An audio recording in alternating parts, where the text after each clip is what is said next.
Psalm 18. He delivered me from these problems and he put me in a large place because he delighted in me.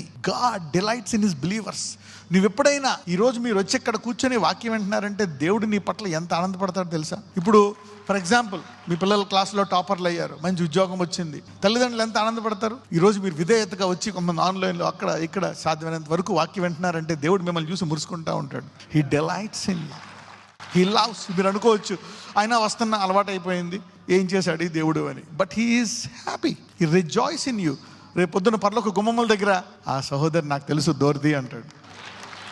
ఆ public popular 10 million views 20 million views, ఆ views కొరకు public popularity కొరకు వెళ్ళిపోయిన వాళ్ళు ఎవరంటారు? ఆపుకోనే భయ్యా అంటాడు అక్కడ దూత. నువ్వెవరో నాకు తెలీదు. You know that, you think that God is not watching? ఆయన దగ్గర కొన్ని ఉంటాయండి cherubs. God has cherubs. The cherubs are filled with eyes. కళ్ళు ఉంటాయండి, వాటితోటి ఒక్కొక్కరికి నాకు తెలిసి 50 కెమెరాలు ఉంటాయి సీసీటీవీలు. నువ్వు పడుకున్నప్పుడు 100 ఉంటాయి, ఎందుకంటే కాయడానికి. So you know God is watching us like that. We are one of the safest persons in the planet.